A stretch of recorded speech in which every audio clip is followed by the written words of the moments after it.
Today a first look, including a first exclusive drive of the Audi Q6 e-tron.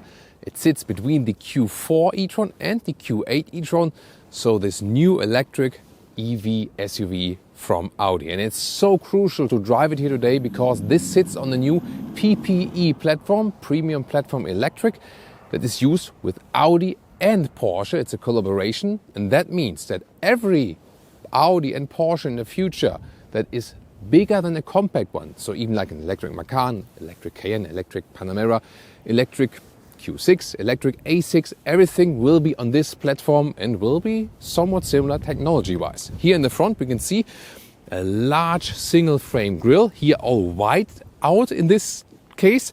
Usually we have all black out grills, but this special prototype paint. We can see the Audi rings now in a more two-dimensional styling and new light technology. We see these individual elements. This active light we can also see here in the front. You can see how the LEDs, they change a little bit in brightness, making the car look more alive. And you, as a customer, can set it individually then how your daytime running light is, either in the MMI or via an app, for example, on your smartphone. And this will be very interesting because light features are getting more and more complex. It will also allow, for example, communication from the car to the exterior. Turning indicators in the typical Audi cascading style here already in the front. Wow, that's pretty fancy, isn't it? On the side profile, 21-inch wheels, the biggest ones available. Wide wheels, that's pretty fancy, isn't it? Maybe this makes it also to the final stage. I don't know yet, but I think it fits the car very, very well. Lengthwise, we're at 4.70 meters or 185 inches. It's about 20 centimeters or 8 inches shorter than the Audi Q8 e-tron, but they share the same wheelbase. Not the same platform, that's just basically coincidence, but you see that there's a very long wheelbase considering the overall length of the vehicle, and it means short overhangs both in the front and also in the rear. What effect will it have on driving? We'll find out later on. We expect rear-wheel drive versions and also all-wheel drive versions. We have the all-wheel drive one here today with an acceleration figure around 6 seconds. The S model will be at 4.5 seconds, so pretty strong actually, or pretty quick. And battery size, it will vary. You will have different sizes, but the one that we have here today will also be pretty much the most common one at the beginning, around 100 kilowatt hours. What range can we expect from that? We have to see with efficiency driving tests later on, but for myself, I expect at the moment up to 500 kilometers or 300 miles, something like that. But if you stay subscribed, we will also keep you updated with that one. Let's take a look at the rear, because I said short rear overhang and also OLED technology for the rear lamps. It's very interesting from the signature, and you can also define that yourself. And in the lower part, depending on the status the car is in at the moment, it looks like the light would actually be alive. So here also more playing with light and the strip that goes all the way through right here. Would you want to buy this camo paint directly like it is here at the moment? Then tell me in the comments. And here you can see in the lower part there is this alive LED function. It shimmers a little bit, so pretty cool. And when I then come closer to the vehicle, like this, here you can see this is signaling the outside world, hey, you are approaching, maybe don't come too close. Turning indicators in the rear, or here the hazard lights, also cascading. And a new special feature, talked about communication to the outside world. Here, this triangle, this emergency or hazard light triangle, it is static, but it's actually there. Audi wanted to have it flashing as well, like the turning indicator, but that wasn't allowed, like regulations law-wise. But this is already something where the car says, hey, this is a warning, and it will also appear when, for example, a pedestrian or cyclist appears from the rear and then you're about to open the door. Yeah, maybe then pedestrians or cyclists have to learn that Audi vehicles show that one when the door is about to be opened or when the hazard lights are on. If you're watching us closely in 4K, full screen, full length, with Thomas and Autogefühl, then you might have noticed right now there's a second charging port here, so one on each side. This one AC only, other side AC and DC, and the DC charging peak is 270 kilowatt from this 800 volt architecture, and we might expect some 10 to 80% state of charge figures 20-something minutes. Driving technology-wise, there will be air suspension fitted with this vehicle as an option. And then the different driving modes can also set different standards, you know, how stiff or comfortable it is. No rear axle steering, however, with this vehicle, and also no tilt control. But if that's really necessary, we'll also find out with the driving here today. The S gets a separate light signature, you can see it right here. And then you can get the optional light signatures. We can click them through right here from the inside of the vehicle or with an app. I think it's really interesting to play around with the light here. But then again, you have to pay extra for it. Same also with the Matrix LED. They are also an option. They also get a separate light signature. Yeah, but both are separate options you also have to pay extra money for. And when you change the light signatures, it is actually parallel, both in the front and in the rear. And you can see how they change here. So they came up with some different light ideas, and they say it's just the first step. There's way more to come as for light communication in the future, both design and also, for example, safety function, or, you know, showing something what is happening in the car to the outside world. Two more special fun stickers at this vehicle. First of all, there are Audi rings on top of the roof. That looks quite cool. Maybe you can get that later in the aftermarket, I don't know. And then there's here this warning prototype sticker. And with the German lesson here for today on Autogefühl, I know you love that. Bei diesem Fahrzeug handelt es sich einen Technikträger der Audi AG. Listen and repeat. Technikträger. That's technology carrier. So it says, at this vehicle, it's about a technology carrier of the Audi AG. That's the German lesson for today. As for the Frunk, yes, there will be a Frunk in the Q6 e-tron. Not allowed to show it to you yet. I could take personally a look, and it fits a charging cable or maybe even more. So, as I said, a lot of the stuff is still secret, but we could squeeze out as much as possible, you know, all the information we could get for you. Let's take a look at the trunk or the boot. By the way, here the Audi rings, they have this two-dimensional look, but you can still feel them, so they are still three-dimensional. Let's open it right here and give you the first measurements. This manual cover, and then you have a little bit more than a meters or 40 inches in width, and the length is a little bit less than a meter or 40 inches, but overall quite spacious, easily accessible. And then you can also fold the seats here, just fold them around like this, and it folds actually quite flat, so it will be pretty usable. As for the trunk space, the height here is 78 centimeters or 30 inches, so that's actually cool. I do also somewhat expect a Q6 e-tron Sportback, by the way. This is the new key fob. It is inspired by the ones before, but it doesn't have high gloss black piano lacquer, so it's the matte black, and I think that's a good choice. We are not allowed yet to show you the whole new interior, but what we can tell you so far is about the seating comfort. The ergonomics of the seat is really good. There will be different seating materials, also leather red one, microfiber fabric, but they still use also animal skin leather here in an electric vehicle for an all-new model. That's strange.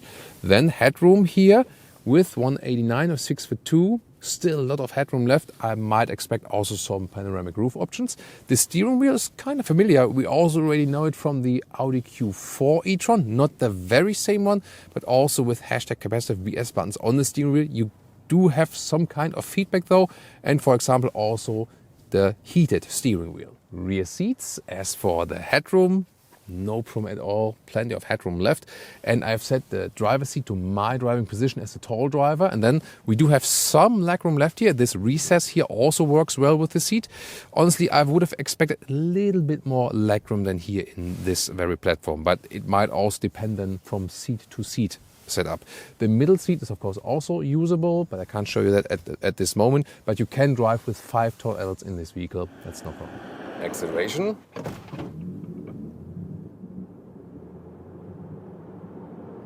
That's 85, almost 90 kilometers an hour. So that's like 0 to 50-55 miles per hour approximately. The official figure to 100 kilometers an hour or 62 miles an hour is around 6 seconds here with the 55 model, so strong all-wheel drive model. Above that is only the S model. That's then a little bit quicker at 4.5 seconds in the acceleration. The electric motor setup, completely new electric motors from Audi.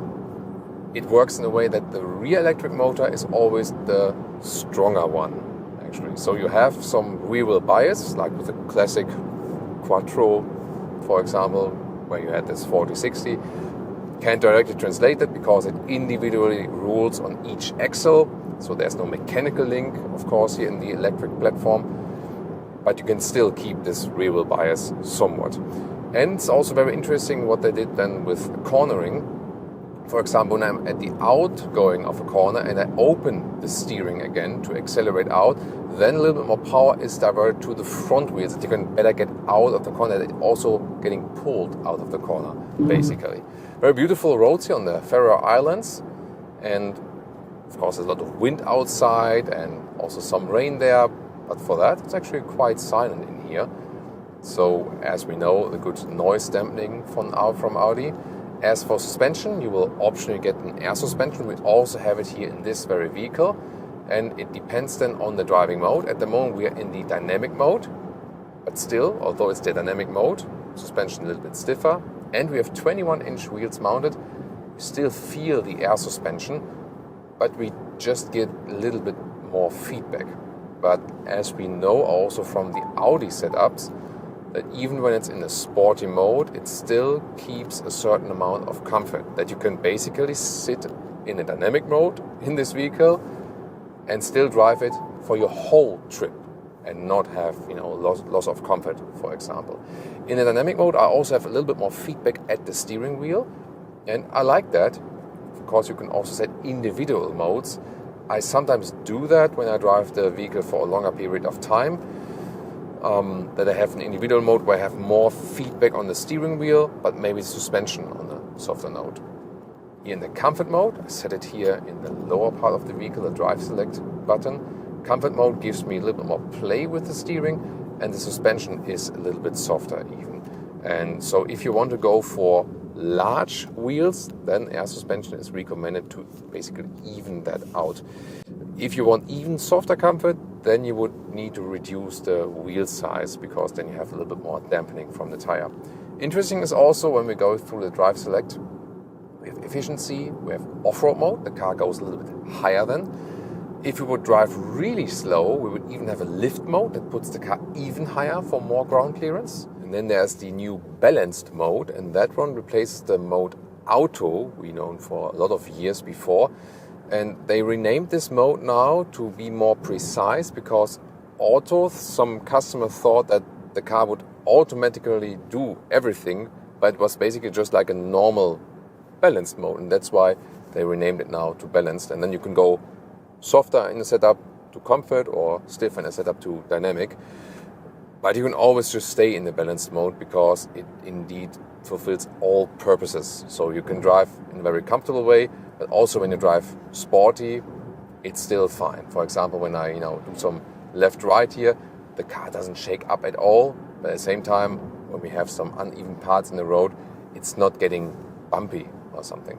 A little bit quicker corner, for example, steering really precise, so there's no dead zone area from the steering. Acceleration out, good performance from the electric motors. Let's see if we can feel something of that. Yeah, interesting, yeah. Yeah, you feel when you open the steering that you get some more power from the front axle. That's very interesting. So you might argue that it maybe feels less sporty, because the sportier feel is always when you always have more power at the rear, which also works with the driving modes, by the way, when you are in the dynamic driving mode. But then again, to be more efficient and quicker out of the corner, it is actually good that when you open the steering again, that you're also getting more pulled from the front. They're very interesting indeed. Driving uphill now, once again a very beautiful landscape, and well, the good thing here for an electric vehicle is when the air gets thin, it's no problem when you compare it to a combustion engine, for example. The very interesting question is, by the way, you asked me that before, is this one here handling any differently to the Audi Q8 e-tron that was recently facelifted and also renamed? And it does feel significantly different indeed. And so what my gut feeling tells me, With the Q8 e-tron, you can still somewhat feel the combustion engine platform. This one here really feels completely different. What do I mean by that?